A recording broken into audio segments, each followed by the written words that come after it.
आउज़ुबिल्लाहि मिनश्शैतानिर्रजीम बिस्मिल्लाहिर्रहमानिर्रहीम। अस्सलामुअलैकुम नाज़रीन हज़रात, आप देख रहे हैं ज़ोया लाइफ हेल्थ केयर। दोस्तों, आज मैं आप लोगों को नौकरी हासिल करने के लिए एक बेहतरीन वजीफ़ा बताऊंगा। दोस्तों, ये वजीफ़ा हर शख्स कर सकता है। दोस्तों, इस वजीफ़े की इजाज़त आम है। अमल बताने से पहले मेरी आप लोगों से एक गुजारिश है। दोस्तों, ये जो वज़ाइफ मैं आप लोगों तक पहुंचा रहा हूं, इन वज़ाइफ को आप लोगों ने सिर्फ़ और सिर्फ जायज़ मकसद के लिए इस्तेमाल करना है। नाजायज़ मकसद के लिए हरगिज़ इस्तेमाल नहीं करना, वरना कोई फ़ायदा नहीं होगा। अगर किसी शख्स को नौकरी नहीं मिलती या नौकरी से उसे निकाल दिया जाता है, अगर नौकरी उस शख्स की ख़तरे में हो, तो उन तमाम अफराद को चाहिए कि वो ये वजीफ़ा करें। वजीफ़ा इस तरह से शुरू करना होगा।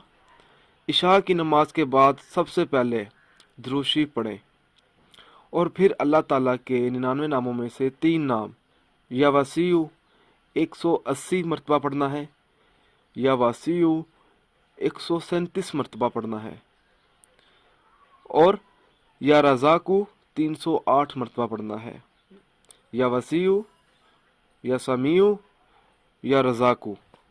इसके बाद फिर दुरूद शरीफ पढ़ें।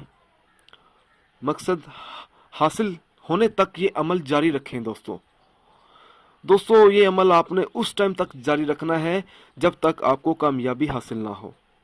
दोस्तों, मेरी आप लोगों से एक और गुजारिश है। दोस्तों, जब आप कोई भी अमल शुरू करते हैं तो हर अमल अल्लाह की रज़ा के लिए करें। अल्लाह ताला राज़ी होगा तो आप लोगों को कामयाबी हासिल होगी। उन अफराद के लिए इस वजीफ़े का कोई मकसद नहीं है, उन पे कोई असर नहीं होगा वजीफ़े का, जो लोग नमाज़ें अदा नहीं करते, दीगर फ़राइज़ अदा नहीं करते, और अच्छी बात को फैलाना भी सदका है। अगर आप मुझसे कोई और वजीफ़ा पूछना चाहते हैं तो आप मुझे इस वीडियो के नीचे कमेंट कर सकते हैं। और अगर आप इसी तरह की मज़ीद वीडियोस देखना चाहते हैं तो हमारे channel Zoya life health care को सब्सक्राइब करना हरगिज़ ना भूलें, ताकि आपको आगे आने वाली वीडियोस की मालूमात मिलती रहे। जज़ाकल्लाह।